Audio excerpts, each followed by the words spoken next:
Queridos amigos, ¿cómo están? Bienvenidos. Qué placer, qué gusto, qué honor volver a estar aquí para estudiar escatología. Hace rato que hemos hecho el último video de escatología. Estamos un poco olvidados, tal vez, ¿no? Olvidados sería la palabra. Y vamos a tratar de retomar por medio de un breve repaso lo que tenemos en esta materia. Como va a ser largo el video de hoy, no me quiero entretener, quiero ir directamente al PDF. Tenemos aquí, lo puse acá al apunte para que ustedes puedan ver qué es lo que venimos diciendo en las últimas horas de este curso de lecturas en este libro. Estábamos en el curso de este presente siglo, de esta presente era, y dentro de él ya habíamos comenzado el análisis del capítulo 13 de Mateo. Hemos leído todo esto y habíamos llegado, todo esto lo pasamos, habíamos llegado al punto de el uso del término reino. Esto también lo habíamos pasado, pero es importante remarcarlo, recordarlo. Esta frase, el reino de Dios, ¿no? Bueno, tan recurrente en las lecturas escatológicas, especialmente las lecturas que tienen que ver con el cumplimiento de los tiempos del establecimiento del reino de los cielos o del reino de Dios, que es exactamente lo mismo. El uso del término reino, habíamos visto en el punto número 3, es variado en la escritura. Se puede usar del reino de los gentiles, del reino de Israel y de Judá, del reino de Satanás, lo usa el apóstol Pablo. Aunque algunos incluso a esta altura están negando de que Satanás sea una persona, no es una cosa, que nos debería asombrar a la altura del partido, ¿no? Como están las cosas, que haya creyentes que niegan que Satanás sea una persona, ¿no? Bueno, no voy a entrar en ese debate. La escritura claramente habla de Satanás como una persona, como el principal ángel que se rebeló contra Dios y arrastró con él una inmensa cantidad de ángeles que se rebelaron, y Satanás organizó una estructura de control, de gobierno, de poder en este mundo, de lo cual habla claramente tanto el Antiguo como el Nuevo Testamento, pero especialmente en el Nuevo Testamento. Este Satanás que tentó personalmente a Cristo antes de que Cristo comenzara su ministerio a Israel. En fin, la Biblia nos da todo el trazado de este personaje desde el huerto del Edén hasta el fin de los tiempos, y la Biblia habla claramente de un reino establecido en este mundo por Satanás. Además, se usa del reino universal de Dios, el término reino, un reino espiritual, que es algo complicado de explicar y de entender, y por supuesto el reino milenario davídico, el reino futuro, el reino por el cual Jesucristo le había dicho a los discípulos, venga tu reino, cuando estaba orando con sus discípulos, ¿no? Enseñó a sus discípulos a orar en ese contexto, a pedir al Padre que ese reino prometido fuera establecido. Ese reino no ha sido establecido, ese reino tiene miras de ser establecido en la segunda venida de Cristo, y es muchas veces a ese reino que se refiere la Biblia, ese reino concreto, objetivo, que será establecido en la tierra cuando Cristo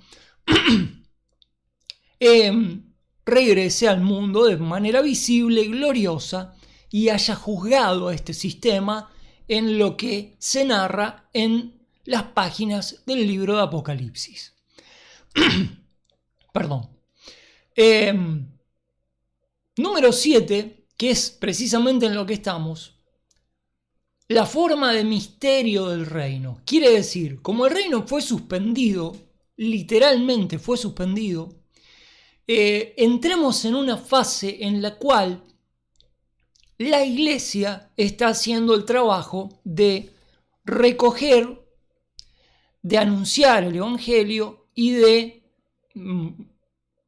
por medio de este evangelio, Dios está formando, está llamando a un pueblo diferente del pueblo judío, los gentiles, está llamando, está construyendo la iglesia, la asamblea de Cristo. Es algo muy personal, muy íntimo para la valoración que Cristo hace de esta iglesia. Es la iglesia gentil, es la iglesia de los últimos 2000 años, y esta iglesia que está peregrinando por el mundo no tiene cetro, no tiene trono, no es un reino, el reino está suspendido, el reino que ha de ser establecido literalmente, y el reino ha entrado en una fase de misterio. Nos hemos dedicado, creo que las últimas 2 o 3 horas, a hablar de este concepto del reino en modo misterio. Un reino que es y que no es. Un reino espiritual, podríamos decir. Un reino complejo de explicar. Un reino universal, un reino abstracto. Un reino que algunos creyentes, muchos creyentes, predican como si fuera un reino literal, ¿no? Y se equivocan profundamente en esa predicación, en esa exposición. Entonces, bueno, estamos desarrollando esta forma de utilizar la palabra reino, que es la fase en la cual está ahora la iglesia cumpliendo con unas tareas de predicar el evangelio de la gracia de Dios, llamando al arrepentimiento, formando esta iglesia hasta que sea completada, y posteriormente el reino será establecido de una manera visible, de una manera en que no habrá ninguna duda que Cristo habrá establecido el reino. Habíamos llegado a la letra C, qué mal que estoy de la garganta, discúlpenme. Habíamos llegado a la letra C y íbamos a leer. A ver.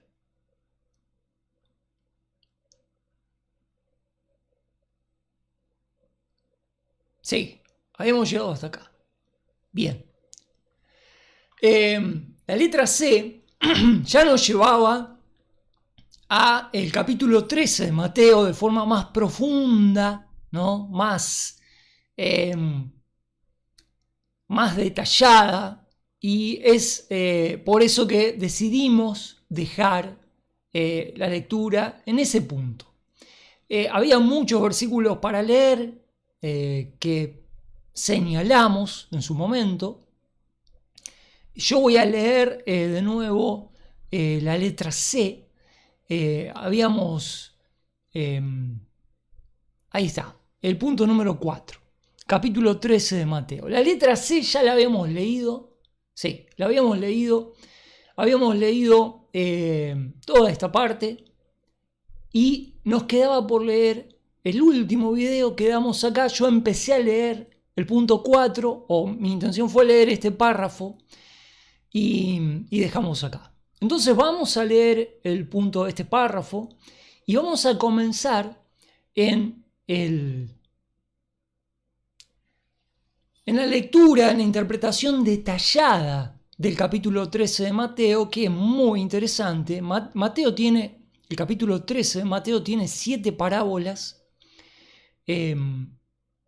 y cada una tiene una interpretación, una aplicación muy ligada a la otra. No son 7 parábolas que enseñan 7 temas diferentes, son 7 parábolas que hacen alusión al periodo de tiempo en el cual la iglesia está predicando. Israel ha sido dejado de lado por un tiempo hasta que se ha restaurado y el reino de Dios ha tomado una naturaleza extraña para lo que ha sido el plan de Dios. El plan de Dios siempre ha sido establecer el reino de manera literal, comenzando de una manera pura en la creación, en el huerto del Edén. Dios delega al hombre la responsabilidad de reinar de parte de Dios y delega toda la autoridad de la creación bajo el hombre. El hombre es engañado, pierde esa autoridad, pierde ese dominio, pierde ese reinado, es usurpado por Satanás. Y sin embargo, con el correr de los siglos vemos que Dios sigue en su voluntad política, revelando que su deseo es establecer un reino. Esto es lo que hace a través de la descendencia de Abraham. Cuando llega la era de David y de Salomón, ese reino llega a su apogeo y contagia de alguna manera la gloria de Dios a los pueblos linderos de Israel, a la inmensa mayoría. Y tenemos pruebas de que, por ejemplo, la reina de Sabá viene de viaje del norte de África a visitar, a ver la gloria que se comentaba en esa época, y queda completamente obnubilada al ver la gloria del reino de Dios bajo la administración de Salomón. La intención era que ese reino se propagara por toda la tierra, pero bueno, a medida que fueron pasando las décadas, Salomón comete errores. Salomón no solamente comete errores, comete crímenes también, y ese reino se va alejando cada vez más, paulatinamente, se va alejando de la posibilidad de concretarse. Se hace una promesa de que de la descendencia de David y del mismo Salomón llegará el Mesías que establecerá definitivamente ese reino en la tierra, y Israel está esperando por eso. Cuando Cristo se presenta, es Él el que viene a establecer el reino, pero Israel lo rechaza. Entonces Cristo, hablando en términos muy fuertes a Israel, les explica que el reino de Dios será quitado de ellos y será dado a gente que produzca el fruto. Pero hay un cambio de era cuando comienza la iglesia, el reino es suspendido y Cristo entonces comienza a formar una institución que no estaba revelada en el Antiguo Testamento, que es la iglesia, de la cual el mismo apóstol Pablo tiene que reconocer bajo inspiración en el libro de Efesios que los planes de Dios para los apóstoles y la iglesia cristiana revelan una forma y una naturaleza institucional que era desconocida hasta ese momento y que había sido revelado por los profetas y apóstoles en ese momento. Entonces, toma curso el desarrollo de la iglesia y estamos en eso. Estamos en la era de la iglesia, esperando que la era de la iglesia culmine para que llegue el tiempo en el cual Jesucristo traerá el juicio sobre este sistema y establecerá el reino. El desarrollo de este tiempo de la iglesia es tan particular que Jesucristo pone las claves de las características del tiempo de la iglesia y del cambio de régimen en el establecimiento del reino de Dios, lo pone de una manera increíblemente detallada, si se quiere, dentro del capítulo 13 de Mateo. Jesucristo narra 7 parábolas a través de las cuales cuenta cómo va a ser la era de la presente era e incluso cómo va a terminar la presente era, en la cual la iglesia está predicando el evangelio de la gracia de Dios, hasta que Israel sea restaurado bajo el fuego de la prueba del tiempo del Apocalipsis y el siglo, el presente siglo, la presente era, culmine con la segunda venida de Cristo al mundo, a la tierra. Entonces leo el párrafo punto 4. El elemento tiempo en el capítulo 13 de Mateo es muy interesante. Ryrie escribe para mostrar que estas parábolas están limitadas al periodo entre las dos venidas. Ryrie escribe lo siguiente: entre la primera venida de Cristo y la segunda venida de Cristo, claramente, dice Ryrie, se desarrollan los sucesos que están implicados en estas parábolas. Y dice Ryrie, el reino de los cielos es semejante a. Esto establece el límite de tiempo para el principio del asunto del cual se trata. Si ustedes quieren no estar tan perdidos, yo siempre trato de hacer una introducción, pero a mí me parece que sería ideal, para que no se pierdan nada de lo que vamos a leer, que pongan pausa y se lean Mateo capítulo 13, para recordar o refrescar el contenido de esas parábolas. Si se lo leen, va a ser otra cosa la lectura que voy a hacer a partir de acá. El reino de los cielos es semejante a. Esto establece el límite de tiempo para el principio del asunto del cual se trata. En otras palabras, el reino de los cielos estaba asumiendo la forma descrita en las parábolas en ese tiempo en que Cristo estaba ministrando personalmente sobre la tierra.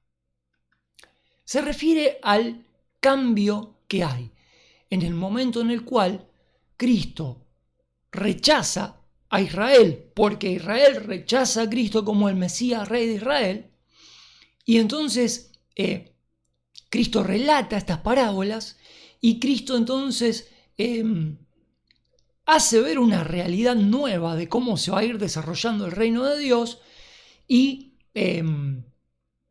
esto tiene lugar en el momento en que Cristo estaba ministrando personalmente sobre la tierra, al final de su ministerio prácticamente. El fin del periodo de tiempo cubierto por estas parábolas se indica por la frase el fin de siglo, versículos que están allí. Este es el tiempo de la segunda venida de Cristo, este que está marcado aquí, Mateo 13, 39 al 49. Esa parte de la parábola de Mateo 13 cuenta, ¿no?, un periodo en el cual entra la narración de Apocalipsis. Este periodo es el tiempo de la segunda venida de Cristo, cuando Él vendrá con gran poder y gloria.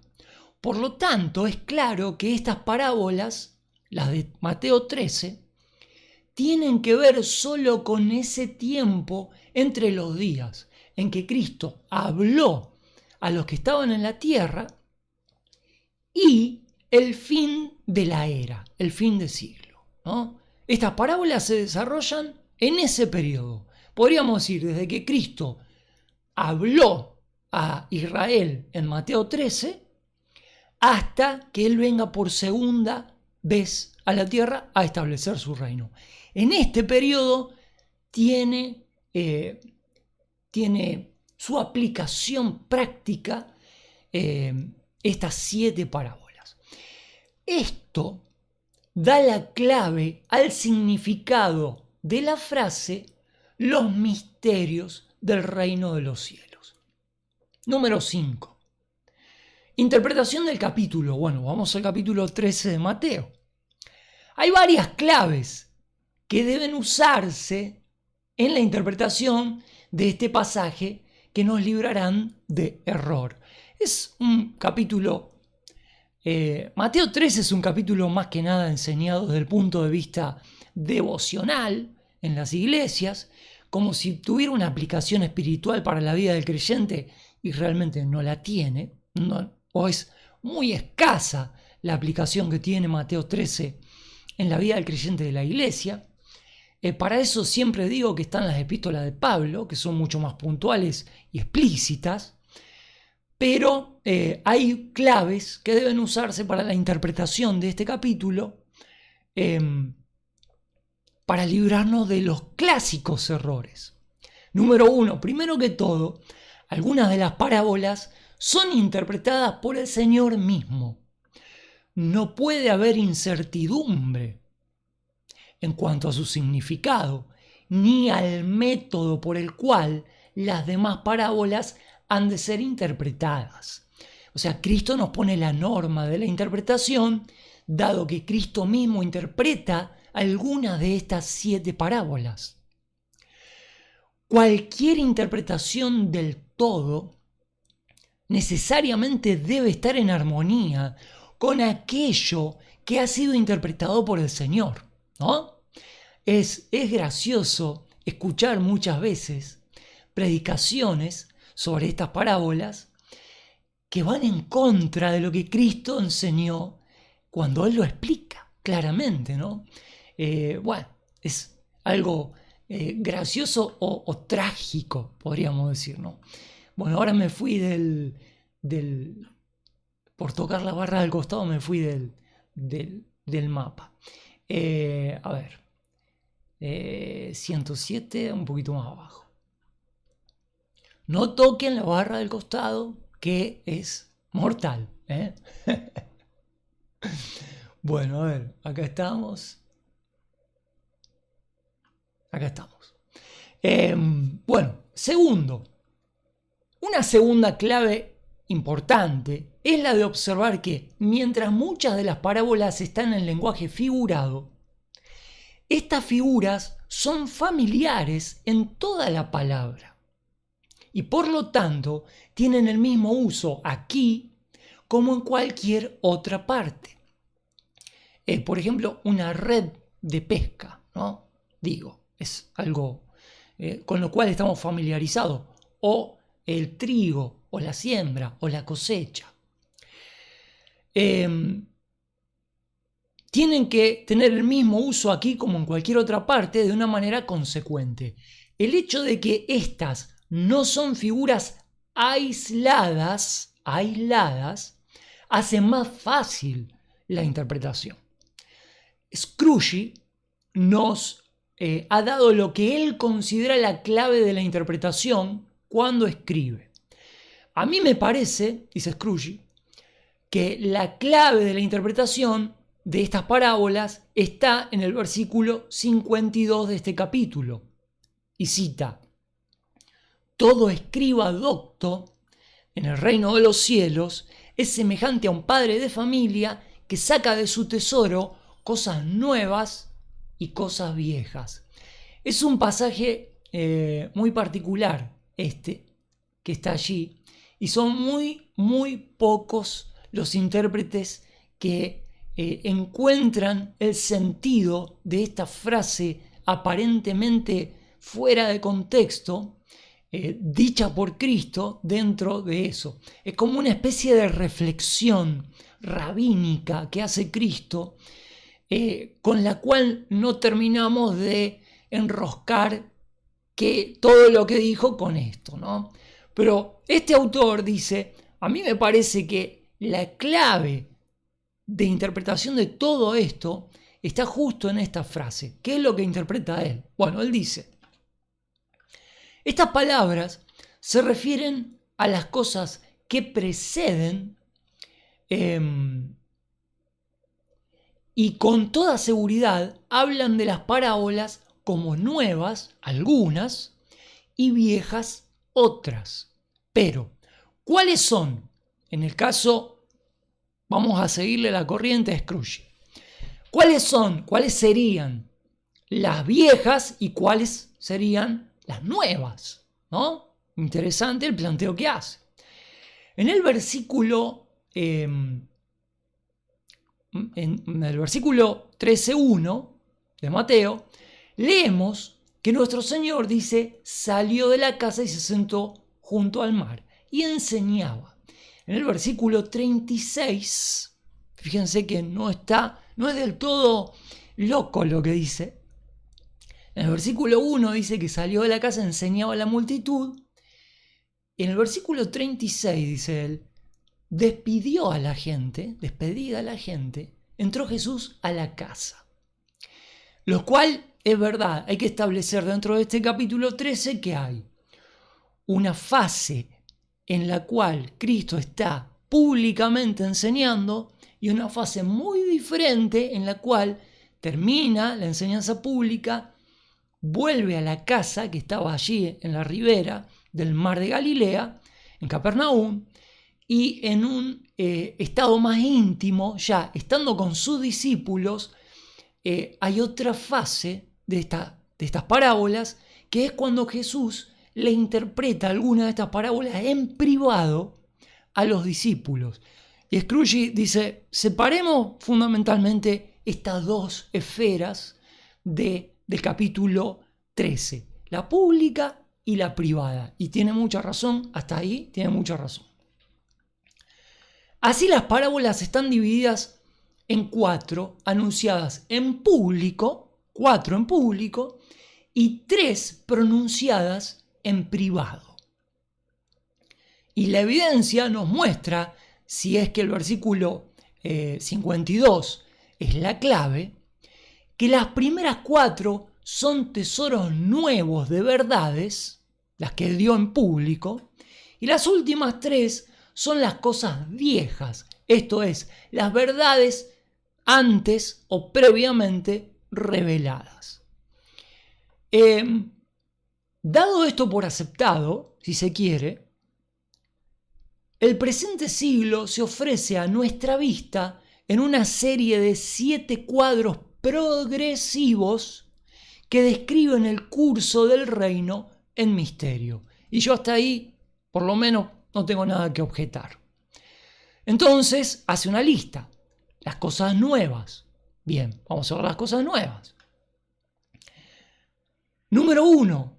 La simiente, la semilla y las tierras. La proclamación del reino. Esto como algo nuevo. El trigo y la cizaña, número 2. La enseñanza, la falsa imitación del reino.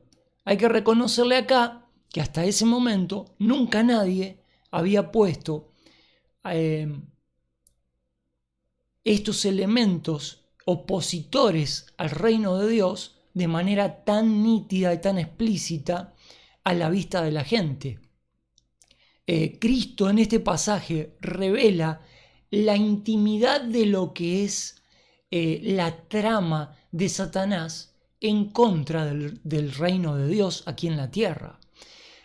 No hay ningún pasaje antes de este que desnuda, si quieren, la realidad de los trabajos ocultos, secretos, conspirativos de parte de Satanás y sus ángeles, como este pasaje en el cual Cristo lo revela. No hay pasaje. Esta es la primera vez que Cristo desnuda esa realidad invisible al ojo humano dentro del contexto de Israel. Esto no se sabía.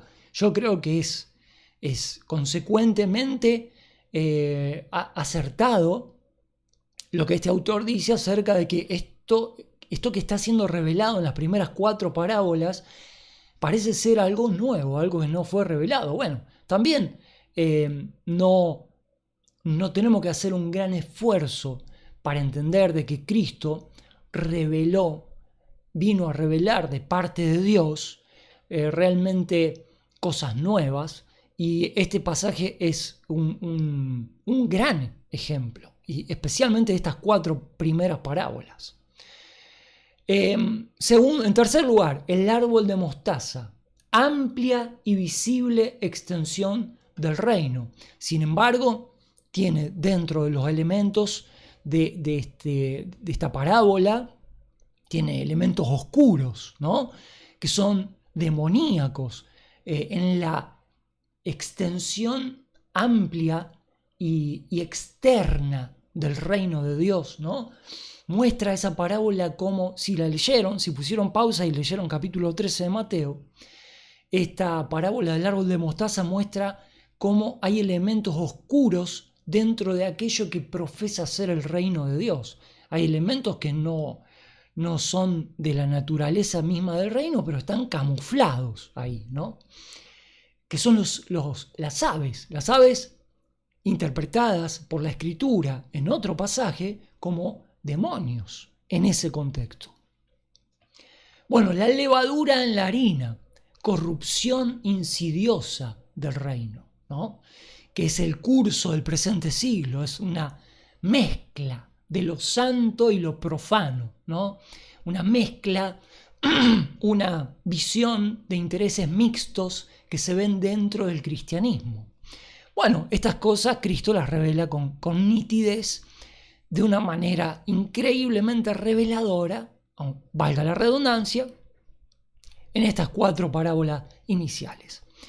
Las cosas viejas, las cosas que ya los discípulos sabían, incluso que no tienen un carácter tan revelador, podríamos decir, es el tesoro que es la nación israelita, este tesoro del cual ya hay antecedentes en el Antiguo Testamento, Dios hablando a Israel en el Antiguo Testamento diciendo: vosotros seréis mi especial tesoro en la tierra, ¿no? Bueno, no era una novedad, eran cosas viejas, podríamos decir. La perla es relativamente viejo, es algo misterioso.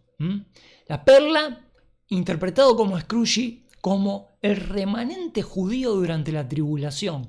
Hay autores, vamos a ver más abajo, si llegamos y me da la voz, que interpretan que la perla es la iglesia, diferente de Israel. Hay autores que interpretan que la perla de gran precio, la parábola de Mateo 13, hace referencia al remanente judío durante la tribulación, aquel Israel que va a ser purificado, ¿no?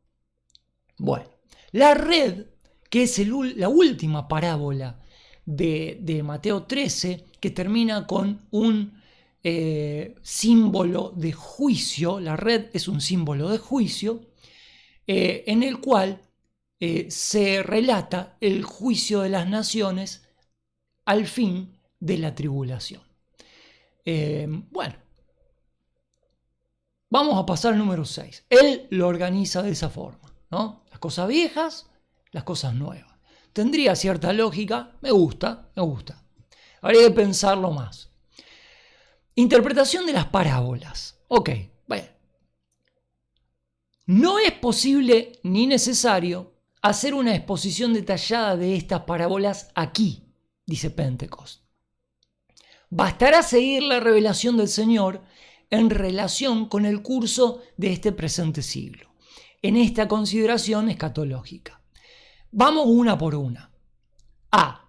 El sembrador y las tierras. Bueno, esto se puede leer en Mateo 13. Mateo 13, 3 al 9 es el Señor predicando, pero más adelante Él explica, da un poquito más, ¿no? Vuelve a tocar lateralmente esa enseñanza. De la interpretación dada por el Señor se deben aprender varios hechos importantes en relación a este presente siglo. En definitiva, quienes están escuchando y siguiendo estas lecturas deben entender que estas parábolas de Mateo 13,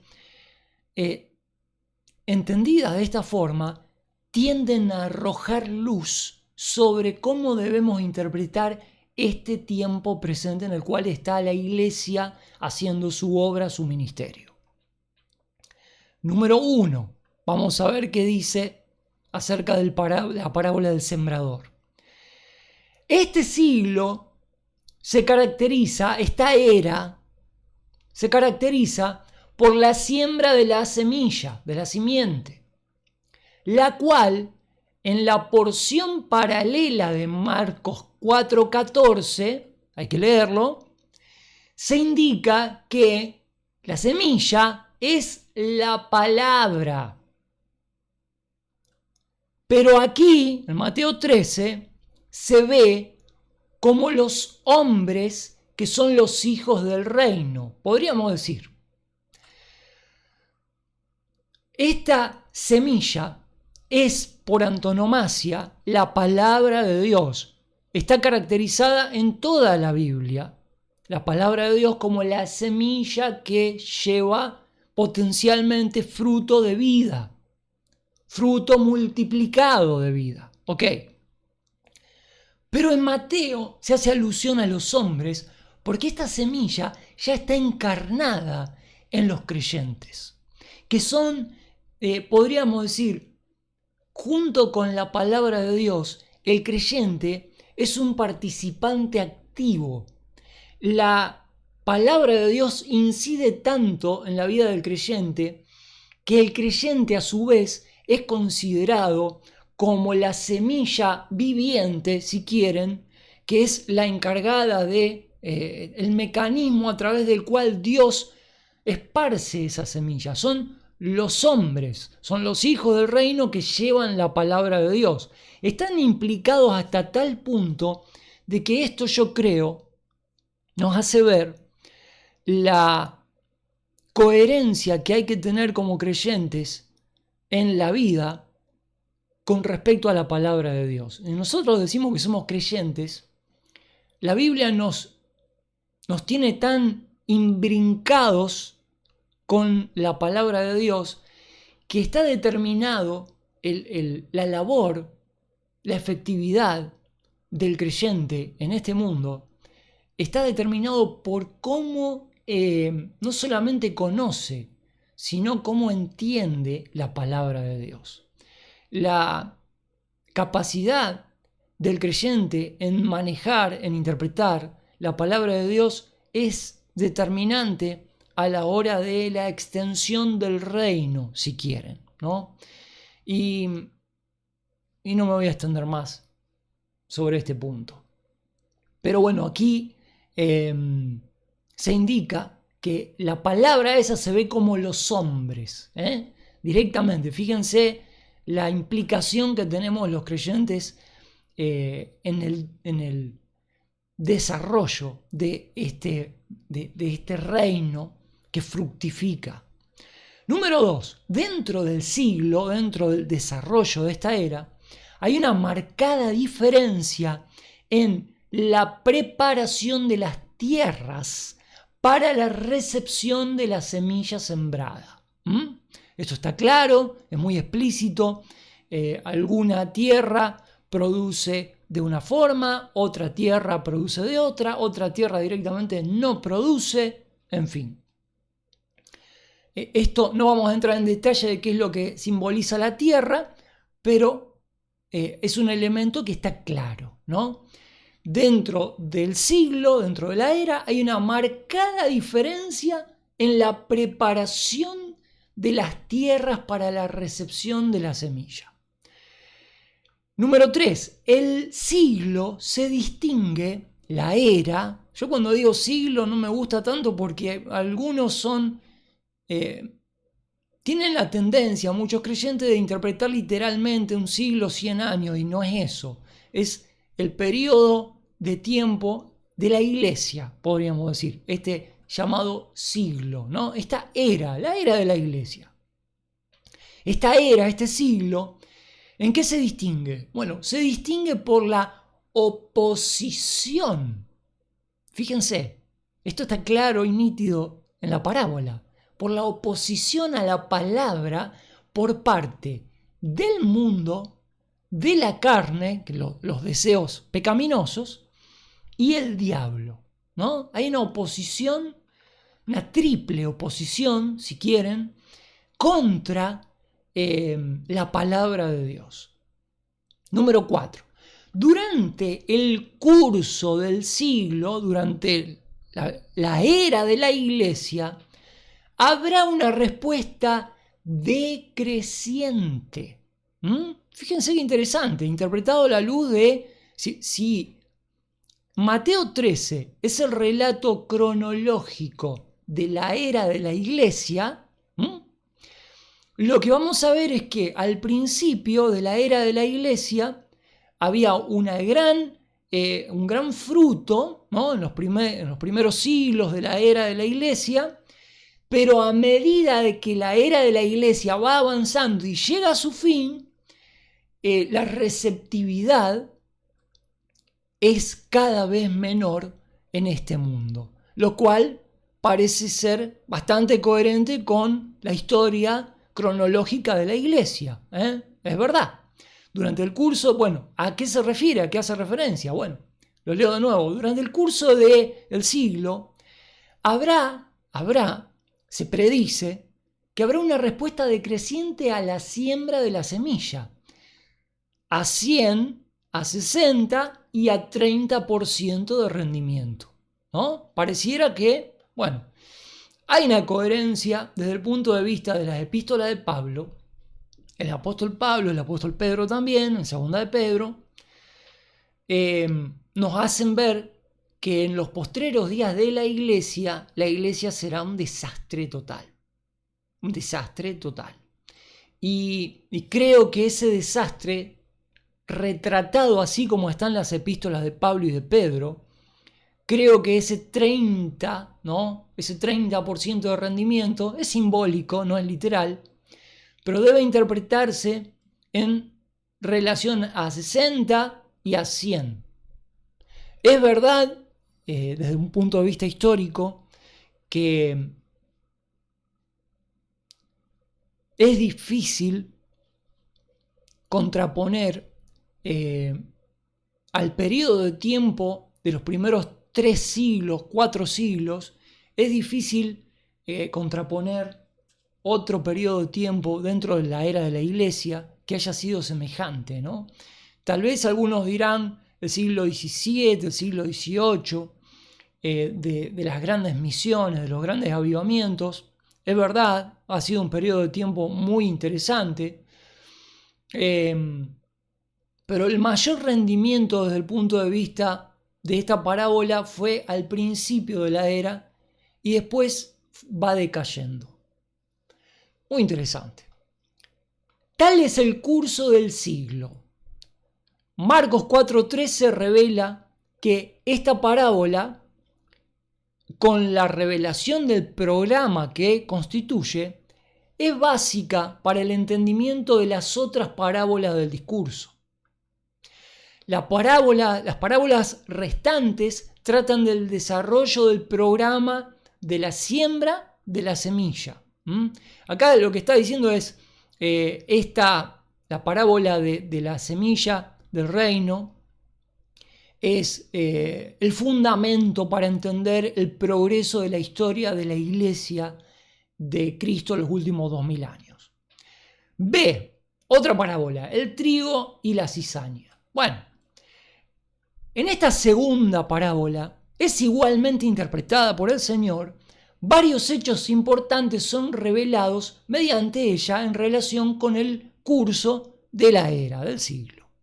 Número 1, la verdadera simiente, la verdadera siembra mencionada en la primera parábola será imitada, una imitación, ¿no?, por una siembra falsa. ¿Qué se puede decir desde el punto de vista histórico sobre esto?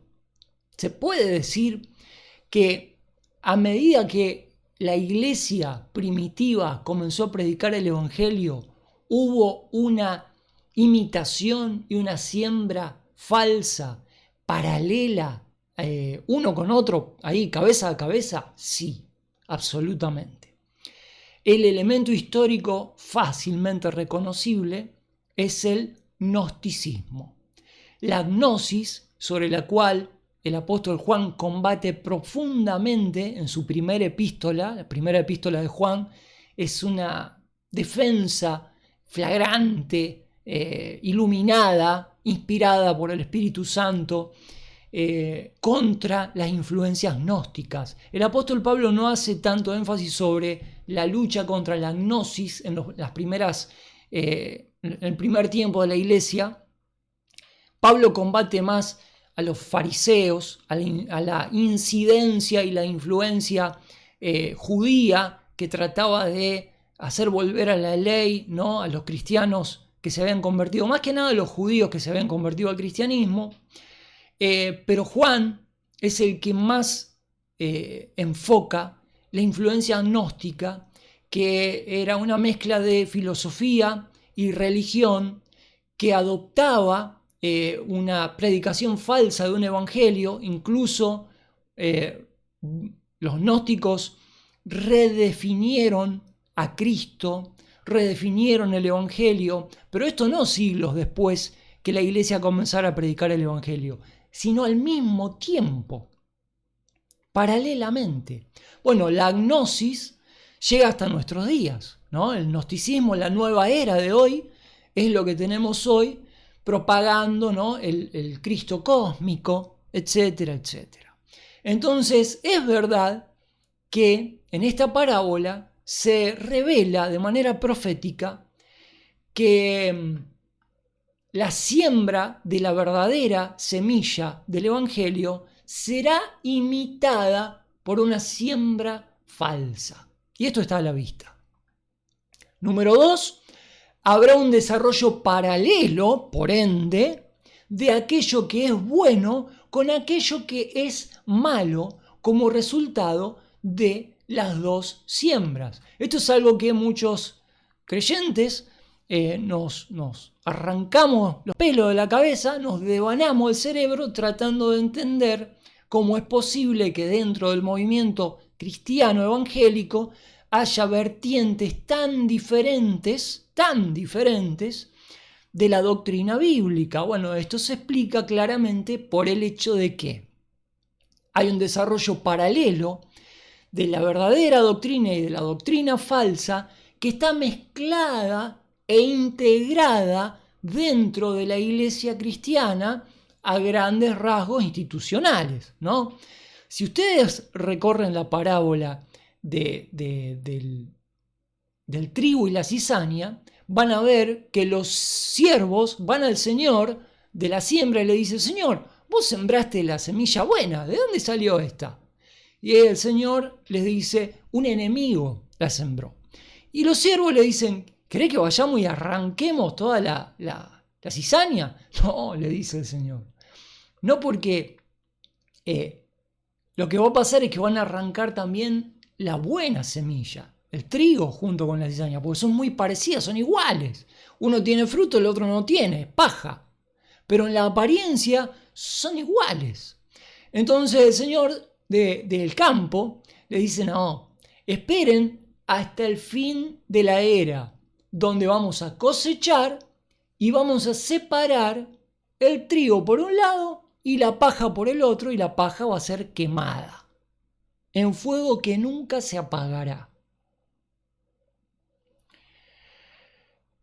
Esta es la manera de aceptar y de entender la falsa doctrina dentro del mundo cristiano. Es una realidad intrínseca que nos cuesta aceptar. Siglo XX cambalache, la Biblia junto al calefón, es una realidad que hay que aceptar. Número 3, habrá un juicio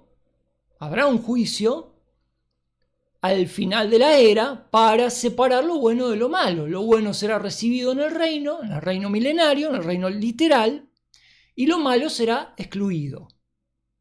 Número 4, el carácter esencial de cada siembra solo se podrá determinar por la fecundidad o infecundidad, si tiene fruto o no tiene, de aquello que se siembra, no por la apariencia externa. Y esto es algo que está, este juicio es algo que está exclusivamente en manos de Dios. Por eso en la parábola es tan taxativo aquello que se dice, la orden que el Señor da a los siervos y dice, no toquen nada, no toquen nada, no metan mano, la mano humana no es capaz de discernir quién es quién, lo verdadero de lo falso, solamente Dios sabe eso. Muchos creen que esta segunda parábola, la parábola del trigo y la cizaña, léanla, pongan pausa y léanla, si no estamos hablando de cosas que no se entienden. Tienen que leerla, tienen que tener en mente qué es lo que estamos leyendo. Muchos creen que esta segunda parábola debe relacionarse particularmente con el periodo de la tribulación y debe distinguirse de la siembra de la primera parábola. A ver, ya me parece que estamos yendo al límite, que ya estamos yendo a lugares que me parece que no amerita. Bueno, seguimos leyendo. En la primera parábola, el énfasis estaba en la palabra. En la segunda parábola, en los hijos del reino. En la primera parábola, la simiente, la semilla, es sembrada en los corazones de los hombres. Y en la segunda, en el mundo. Bueno, esto es una cuestión semántica, diría yo. Yo no creo que se pueda diseccionar tan técnicamente la parábola, ¿no? Ya hasta ahí no llego. Esto parecería, repito, parecería indicar, muy bien con el término, parecería indicar que se refieren a dos siembras. No, yo no llego hasta acá. La primera, aquella que se realiza durante todo el siglo, durante toda la era de la iglesia, principalmente por la iglesia. La segunda en el periodo de tribulación que precede al fin de siglo, cuando Dios tratará otra vez con Israel. No niego que Israel y la iglesia son cosas absolutamente diferentes y que Dios trata con uno y trata con otro de formas separadas. Pero me parece que acá se está forzando esto. Hay indicaciones en la segunda parábola de que esta está relacionada con Israel y no con la iglesia. Bueno, está bien, lo aceptamos, lo entienden así, lo respetamos. Número 1. El término hijos del reino se usa en Mateo para referirse a Israel. Es verdad. Número 2. El juicio trazado se relaciona con el tiempo cuando Dios trate otra vez con Israel como nación. Este es el fin de siglo. Es verdad, todo esto es verdad. Número 3. El trigo y la cizaña crecen juntos hasta el juicio, pero la iglesia será trasladada antes que la tribulación comience. Esto es verdad. Yo lo que estoy diciendo, que no sé si estoy tan de acuerdo, es con la manera tan minuciosa en la que en la primera parábola habla sobre Israel, en la segunda sobre la iglesia. No lo sé. Pero en términos generales, a ver, esto sí, esto ni hablar. A ver, la iglesia será tomada antes que empiece la tribulación. Esto, por supuesto, esto es de manual. Esto es de manual, ¿no? Esto es así. Número 4. El juicio caerá sobre los malos. Vendrá por medio de... ¿Es verdad? Esto está claramente dicho en Mateo 13. El juicio, los ángeles intervendrán después del arrebatamiento de la iglesia, al final de la gran tribulación. Hay dos pasajes claramente de contexto que indican que Dios al final de la gran tribulación enviará a los ángeles a recoger a toda la gente y llevarla a comparecer ante Él cuando Él desciende del cielo a la tierra. Habrá un gran juicio. Mateo 25 está clarísimo, ese juicio donde Dios separa los creyentes de los no creyentes al final de la gran tribulación. En ese juicio también está Satanás, está el falso profeta, está la bestia, el anticristo, en fin. Bueno, el juicio caerá sobre los malos. Vendrá por medio de los ángeles, es verdad. Los ángeles son los que juntan y traen a la gente a esos lugares, antes que los justos sean recompensados. De manera que la cronología aquí describe la remoción de los malos para que solo los justos queden. Es verdad, la cronología de Mateo 13 está perfecta. Está perfecta en el sentido de que es coherente. Imagínense que Mateo está en primer lugar en el Nuevo Testamento. Después tenemos todo el resto del Nuevo Testamento. Y la cronología de los eventos proféticos que se nos da en Mateo 13 coincide plenamente con todas las epístolas del Nuevo Testamento y especialmente con la cronología de Apocalipsis. Mateo 13 es como una síntesis de Apocalipsis desde un punto de vista cronológico, ¿no? Es muy interesante. Número 5. El reino milenario será establecido inmediatamente después del juicio, al final de la gran tribulación. Número 6. La iglesia, esto es un punto clave, porque hoy por hoy nosotros somos la iglesia. La iglesia nunca será juzgada para determinar quiénes entrarán a la gloria y quiénes serán excluidos. Esto parece indicar que esta parábola tiene referencia primaria o principalmente a Israel, la del trigo y la cizaña se refiere, durante el periodo de la tribulación. Sin embargo, es verdad que todo el siglo debe caracterizarse por una siembra falsa, esto es verdad, en competencia con la verdadera. Bueno, quiero agregar una nota sobre este párrafo acá.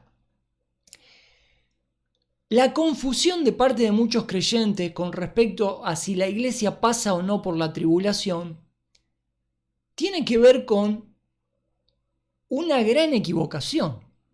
¿Cuál es esa equivocación? Los creyentes que se equivocan pensando que hay pasajes que hablan de que la iglesia pasa por la tribulación, no están leyendo pasajes de las epístolas de Pablo, están leyendo los evangelios donde Cristo hace referencia a lo que va a sufrir Israel en la gran tribulación para ser purificado. Pero nunca Pablo habla, cuando tenemos que ver qué se dice a la iglesia, y para eso vamos a la epístola del apóstol Pablo, el apóstol a la iglesia, vemos que jamás la iglesia está en una posición de ser juzgada, jamás. Entonces, los creyentes que leen pasajes referidos a Israel en la tribulación y lo aplican a la iglesia se confunden. Piensan que, fíjate, acá dice que algunos van a ser probados. Son los judíos de la gran tribulación, que tienen que pasar por eso para ser purificados y estar en condiciones de aceptar al Mesías en la segunda venida, en contraste con la primera venida. Hay dos pasajes que hablan específicamente de eso. Los dos pasajes vienen de los evangelios. Jamás las epístolas de Pablo hacen referencia a un juicio de la iglesia. Jamás. Se habla por parte del apóstol Pablo del tribunal de Cristo, que es una palabra, tribunal no expresa el concepto que está en el griego, que es bemá, que es un lugar pensado para recibir reconocimiento y recompensa por servicio hecho en nombre de Cristo, hablando de la iglesia, ¿no? Pero hay un error más grande cuando se cree que la iglesia puede llegar a pasar por un juicio, ¿no? O por el juicio del Apocalipsis. El error más grave, terrible, no tiene que ver con la escatología, tiene que ver con la doctrina de la salvación, la soteriología. Cuando un creyente no entiende las implicaciones de la salvación provista por Jesucristo, explicada tan extensamente por el apóstol Pablo en todas sus epístolas, la doctrina de la justificación, si un creyente no entiende la profundidad de esta enseñanza, la seguridad eterna de la salvación y todo lo demás, va a tener una tendencia a creer que puede llegar a ser juzgado. Pero esto es porque no entiende la doctrina de la soteriología, de la salvación. Si un creyente hace un esfuerzo por hacer un curso sobre esta doctrina bíblica de la salvación, todos los fantasmas y las ideas raras acerca de que la iglesia pasa por un juicio para ser purificada, se le van a ir de la cabeza. Porque son totalmente incompatibles las enseñanzas del apóstol Pablo con la idea de que la iglesia va a pasar por el juicio. Cuando se habla de que van a pasar por el juicio algunos, se habla de Israel, que va a ser puesto a prueba en ese periodo. Y si quieren verlo, pongan a prueba esos pasajes y fíjense de contexto a quién se está hablando. Bueno, tenemos la del grano de mostaza, que es la C, pero ya va una hora, y yo me imagino que por más ganas que uno tenga, después de una hora ya no querés más, ya está, ¿no? Bueno, mi intención era leer las 7 parábolas. Ahora, evidentemente, vamos a dejar las otras que quedan para la próxima oportunidad. Y bueno, es un tema escabroso es un tema complejo, es un tema poco común. El tratamiento de Mateo 13 desde el punto de vista escatológico es poco común, no porque sea novedoso, sino porque los que están indicados para enseñar en una iglesia, que son los pastores maestros, pocas veces hacen el esfuerzo de interpretar Mateo 13 en toda su dimensión profética, lo cual los llevaría a meterse a estudiar, y muchas veces los pastores no tienen la vocación de estudiar, especialmente en nuestra cultura, la cultura de la improvisación, ¿no? Que milita en contra de toda buena enseñanza, de toda enseñanza seria, digamos, ¿no? Entonces, bueno, lo vamos a dejar acá, amigos. Nos veremos la próxima. Mañana, si me ayuda la voz, estaré haciendo el capítulo siguiente en el estudio de Mateo. Y seguimos adelante con esto. Tenemos ya 1 año y 4 meses que estamos leyendo el libro del Dr. Pentecost. 1 año y 4 meses. Y vamos por más o menos un 25% del contenido del libro. Lo más interesante viene ahora. Para que vean que no les miento, déjenme que vuelva un segundo acá y fíjense lo que viene después de esto. Las cartas a las 7 iglesias de capítulo 2 y 3 de Apocalipsis.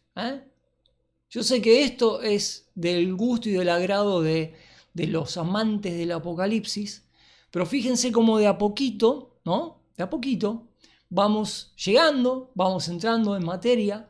Este es un preview, ¿no? Después Apocalipsis vamos a estudiarlo entero, pero bueno, estamos avanzando. Amigos queridos, les mando un abrazo, gracias por el aguante. Nos estamos viendo mañana, pasado tal vez, también tenemos para grabar con Manuel Rodríguez Pérez. Les mando un abrazo, cuídense.